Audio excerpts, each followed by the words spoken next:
Hello you buggers, Duncan Kinnaird from DKG Custom here. Welcome back, and well, we're not in the studio section today because well, that's all just covered up in junk at the minute.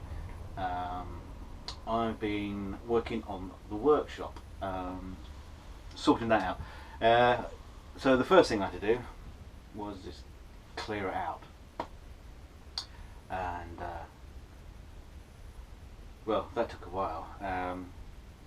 So I've been filling up with some new gear, and I will show you that gear when I get a bit more set up in here. Today I've been working on the bench. I had a bench here before that I just built out of offcuts of building materials when our house was being extended, and I've pretty much reused most of the original bench, and just reused a whole load of bits and pieces that I had lying around the shed. Excuse the aircraft. Sorry for the erming. I get complaints about that. Bad habit, I know. So one of the things I wanted on the new bench, which has got to be cut down a bit shorter yet, because this is the old bench legs, and it'll be a bit lower down. I wanted a vise, or a vise, not a vice. There's a difference. Don't ask me why, but a vise is like a little single thing clamped up. A vise is a longer piece that is good for clamping sections of wood on. Now I did try to win a bid on eBay to win a workbench, a proper carpenter's workbench. They're about £500–600, and unfortunately, you know, when you start looking and drooling over these things, the prices go up to like £1,600, £1,700, £2,000. Now I've already paid out quite a bit for workshop gear, and you're going to see all that. I didn't want to be spending that kind of money. So what I've done is I've used two old simple Black & Decker workbench type affairs, you know, the little trestle table that folds out with the clamps, and they have the turning handles, and it normally pulls the back towards the front. So with a bit of jiggery pokery, I've rebuilt those into this chassis system here, where this all gets fixed underneath the bench, and you have a block here, and that will all pull in, you know, a vise basically. So I've got two of those. I've got one installed here. It needs to be levelled off, planed off at the top to meet the wood surface, so it's all nice and flat. I just wanted to show you that because, well, these things, you know, are dirt cheap. To buy just the screw threads for a vise are phenomenally expensive, unbelievable. So, you know, I thought I'd try and save a few quid there. So I'm going to have two of these, one here, and I'll be able to clamp. And the great thing is I can build these as wide as I want. So, you know, there's enough room in there to slip in a guitar body into there.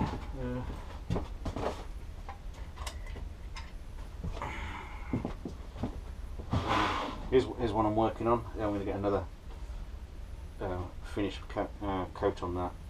It's going to look quite pretty. So that can, you know, slip in there, and I can lock it off wherever I want.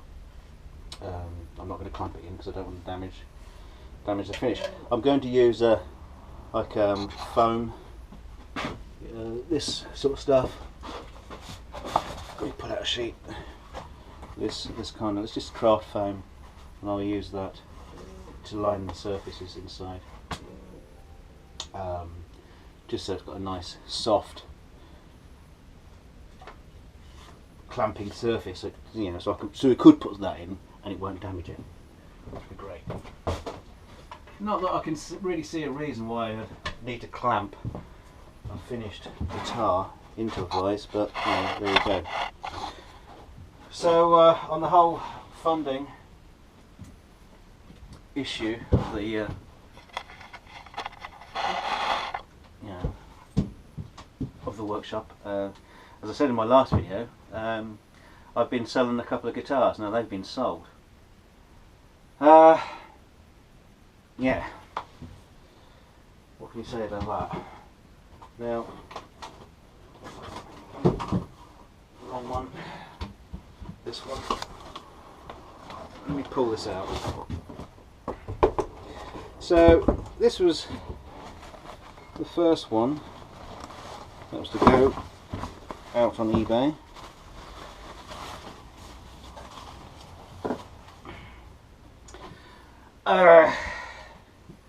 So what's happened with this? Well, we've got a switch there that puts these two pickups into series. We have a kill switch in there, and we have this fabulous polished, super smooth finish on here. It's a really, really lovely finish.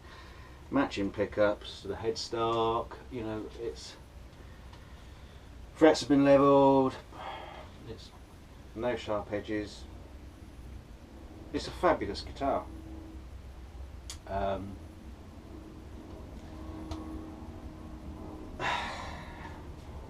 £33 this went for on eBay. Yeah, not a lot. In fact, hardly anything at all. The other guitar, I mean, I don't know, you might have had a look at the eBay listing, so you might have seen these guitars being listed. This one. Okay, so the pickups and the switches have got that telltale aging to them. They're yellowed. But you know, the rest of the guitar is absolutely gorgeous. I mean, look at that wood colouring in there. That I haven't added that. I gave it extra dapples. It's got a oiled finish. It's really nice, really tactile. Frets have all been levelled. The guy who bought this, and you know, I paid for it, and he started asking me all these questions about it. Does it come with a trem? Well, this one didn't come with a trem, and quite frankly, you know, as most people will say with a Strat, just throw the trem away. Especially if you're a beginner. I mean, you don't want to be messing around with that kind of extra fiddliness, because it is actually quite tricky to do. It is actually quite tricky to set up a floating trem and make it work properly, and so it stays in tune. Most people say just don't. I mean, that's why the Floyd Rose was invented, and other, you know, bridges try to improve. I mean, Fender, when they brought this design out, you know, it was revolutionary. It was fantastic. But yeah, there are modern day alternatives to that. So yeah, generally, you know, throw the trem away. This one doesn't come with a trem, and this one went for £44. Am I going to throw a trem in for that? No, no, not at all. I mean, this is a beautiful guitar. You also asked, is there any fret buzz? I mean, this thing's been polished and levelled, and you know, it's just a fabulous, beautiful guitar. I bought it for £50, so I've lost £6 on the deal. I mean, you know, not to mention all the materials that's gone into it, all the work. Beautiful guitar, beautiful, beautiful guitar. It's gone for nothing. Now, my old friend Ben Wakeman, he was going to put the things up onto eBay. He was saying, "Oh, don't let them go for nothing." And I said to him, you know, they've got to be sold. We've just got to move on.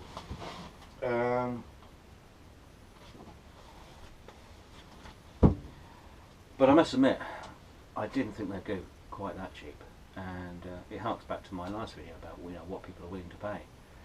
I mean, that's a fabulous guitar. Right, so I guess we're gonna have to. Guess we're going to have to move on from there. What's going to be happening next? Well, I have got some more guitars, and they are going to have to go for sale. And I can't just keep them forever and ever and ever. I mean, there's some guitars that I'd be really, really heartbroken to get rid of, and if they went for pennies, I'd be gutted. I mean, I guess the next one probably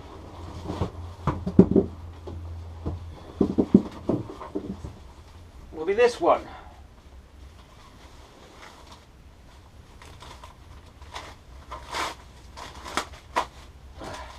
Now, this one does come with a trem, because it's been taped to the body. Oh, I'm going to have fun wrapping that up again. This one, it's got a rusty steel finish. Obviously it's not steel, because that would be a new one for the tone wood debacle. You know, but it's you know, it's got those scratches in it. You know, where you know, the steel has just been gouged to get back to fresh metal again. It's got a completely finished neck. Oh, a really little bit dent there. Teeny dent. Yeah, a tiny issue with the bubbling up on the transfers. Now, I'm kind of getting sick of the whole transfer thing, because now maybe I'm using the wrong kind of transfer paper, but it's just not working for me. It's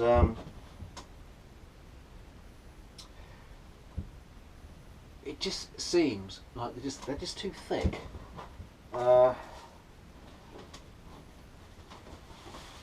Wait. And yeah, obviously you just like layer up your varnish or your polyurethane to build it up, and you just keep sanding it back and building up and sanding it back. But it just seems. The one time I nearly got it absolutely spot on, so it's mirror finish. Somehow at the very last moment I managed to actually cut into the transfer itself and ruin the transfer. So I've not had much success with that. So on the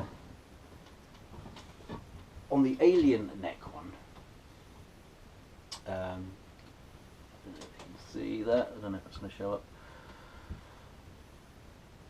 I did experiment with carving. Now this is hand carved. So I mean, I don't know if that showed up. Can it? I've got my phone here. Can you see that? Yeah. So that was hand carved, just using a Dremel. Got a bit of this for me. This is the neck that had the broken truss rod nut, and tried to extract it, and the extractor broke. So yeah, so this was the neck. I said on one of my previous videos, you know, what to do with a broken neck? Throw it away. But anyway, the engraving side of things really intrigued me. So I've ordered a pantograph. Now I could have built one. I could have built my own one, but this was like 50 quid. You know, price of a guitar. And I thought, you know, I could. And a pantograph basically is like a jig that you can stylus at one end, and you get a reduced scale movement depending on where you place your bit or whatever it is you're marking out. I used to have one as a kid for drawing, and you used to be able to draw something and copy it, and it would scale it down. So I'm going to try making a jig for my logo and the serial number. Make like a decent sized jig that I can then use to guide, hopefully, a Dremel bit, and cut out the logo that way. And once you cut it out, you can leave it cut out, or you could fill it with a coloured epoxy or something, and that, you know, you could complement the colour of the guitar. Now I don't know how well that's going to work out, but we'll give that a go. I bought an iron for £8. So yeah, this is what we're going to do with this neck. It's ruined anyway. I mean, that's got that horrible dent in it. I don't know if I can fix that, because this really has just gone kicking around the workshop. I thought I was going to throw it out, but I thought I'll have a go at lifting the fretboard, and we'll do a video on that. What I'm going to be showing you now is all the things that is going to be coming up in future videos. So what I'm going to do is lift the fretboard, and I'll try and take it off in one piece, and then I'll take the truss rod out, replace the truss rod, and probably give this whole thing a re-sand down, bring it all back to a new guitar neck. I mean, there's nothing wrong with it, you know, it's straight.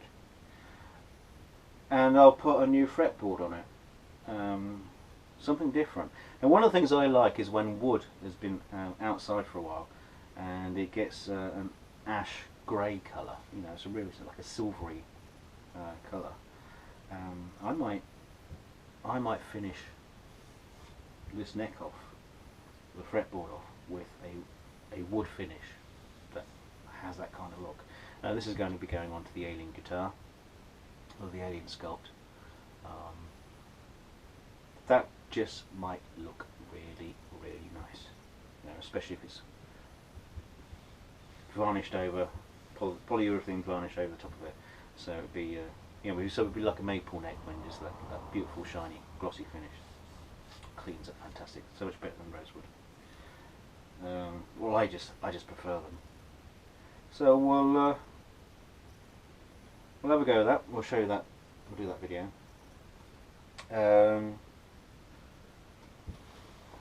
Now, oh, so much to show you.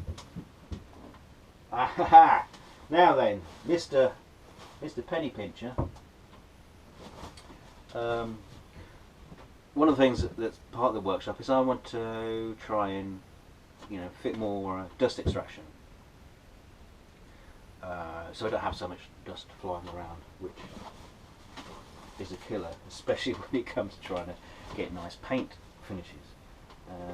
You know, some people have different sections or completely different workshops.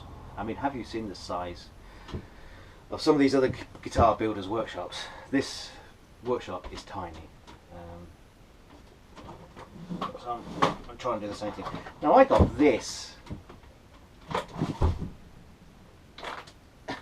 This was left by the recycling bins just down the road from me, next to the small electronic devices for recycling.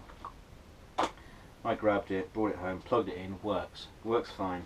The only thing that's wrong with it is there's a little button catch missing off somewhere. I can't even remember where it is, around the back here. It all works fine. So I've got a Triton Tools dust bucket, and hopefully I'll be able to connect this up to it, and this will power the vacuum for my dust collection. It might be too small, in which case I could always just bung it straight back down where I found it. But it's worth a try. Now what else have we got? Showing you that. Now Ben Wakeman, he seems to pop up a lot in my videos, because he's a good friend, and he knows how to play guitar, and he's experienced my work, and he likes it. So he sent me this. Well, he didn't send me this. I picked it up from him.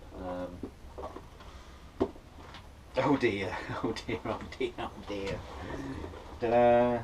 It's an electric violin. For some reason, he doesn't like the colour. I'm not sure why. Now, to be honest with you, I actually quite like pink on guitars, but not quite that pink. That's quite a hideous, garish pink. So he wants me to repaint that, and he wants me to redo it in that metallic, rusty finish. So I'll do a video on how I do that. Incidentally, he's got his friend, the drummer in his band.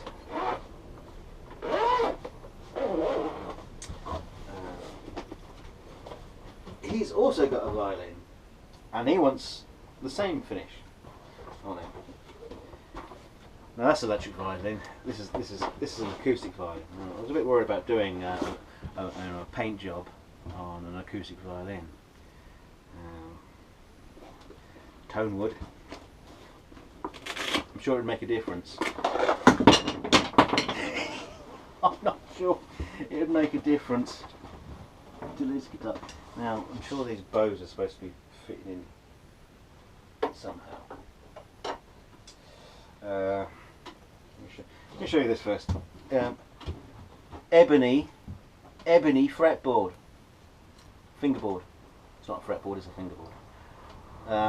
Yeah, it's gone a bit Michael Jackson. It's ebony that's gone wood colour. It's just painted. It's just a lump of wood that's just been painted. So straight away you can tell that this is no Stradivarius. It was coming apart. So I thought I'd better help it along a bit. So there we go. It's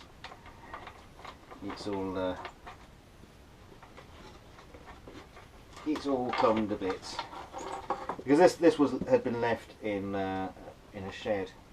In its case, I hasten to say, it'd been left in a shed in its case, and basically the damp had got to it and split the wood up. Oops. Losing all the bits. and so it's starting to come away, and so a lot of pieces are warped and out of shape. So we're going to fix this. We're going to get back together again. It's called the Nightingale, made in China, where quality is a thing of the past. Yeah, so I'm going to do a video. I mean, I don't do violins. I don't do violins. I told them I don't know anything about violins. I can't do anything bad to this. One of the first things I'm going to do is try and strip off this really thick lacquer. It's actually cracking off in places. So I'll probably use a chemical varnish remover on that. So we'll do a video on that. You know, it's different, and we'll show you refinishing it as well. So that'll be again, like I say, it'll be that rusty look. He actually said to me, just do what you like with it, really. But you know, if somebody's seen something they like, hopefully Ben will show him the video, show him this video, so he can see the rusty guitar, so he can see, have a look at that. Whoops. And see if that's what he wants. Now the other thing is, a long time ago I did a video about tonewood, and I built a guitar for it, a kitchen strat. As you may know, that's been sold. I've still got it. You know, I was building the case. You saw it in the last video last week, or a couple of weeks ago. Oh, and here's the kitchen strap. Now, obviously, it will get a clean, but we're going to do more than that. So I'm going to have to get in touch with the buyer and find out what he wants me to do. I mean, we've already talked about what he wants when we started. He kind of like just wanted it as is. Now, I'm inclined to do a bit more work on the body and just tidy up all this stuff around here, because you know I really never went out of my way to build a guitar that was of a quality finish for the tonewood experiment.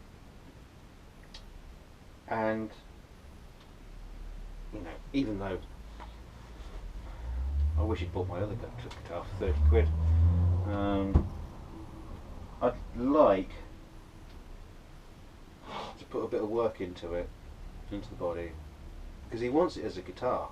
You know, he just doesn't want to stick it on the wall. He wants it as a guitar. I just feel that it's a bit unfair to send in this as it is. Now you're going to be watching this, so you know who you are. It could be a lot better. I mean, there's nothing wrong with it. Don't get me wrong. There's nothing wrong with it. It's just, yeah. Spend a bit more time on it. The question is, does he want me to, or does he just want me to lacquer it? You know, I won't lacquer this surface, the actual laminate surface. I'll polish up. I mean, because obviously I did some sanding here just to get that angle. And yeah, so we'll get that polished up a bit. But then you know, I want to redo the fretwork, make sure that's all neat and tidy, levelled, polished, and we'll set the guitar up, check it out, the screw there that should be replaced because it's a bit gnarly. You know, I wouldn't normally sell a guitar in this state. You know, he's also become quite a good friend, so you know, you don't let your friends drink Starbucks. Apparently, I've seen a lot of people wearing those T-shirts. Don't let your friends drink Starbucks. Friends don't let friends drink Starbucks. I've got no idea what that was all about, but seeing it a lot recently on guitar building videos. So yeah, it's got. Oh, I mean, there's like things like this. When I routed out the pocket for setting the bridge in, you know, I wasn't particularly accurate, and so there's gaps. There's tiny little gaps there. So really, you know, they should be tied up and filled. I mean, also I won't be able to match this wood grain. That's just something I won't be able to do, but I'll be able to certainly match the colour a little bit and then just tidy that up. I think it should be done. But yeah, that's another thing. You know, more and more videos. I'll try and do more videos of doing this work, so you can see, you know, what goes on in the workshop. So I think have I covered everything? I think so. So that's it for now, and we'll see you again soon. Thanks for watching. Bye bye.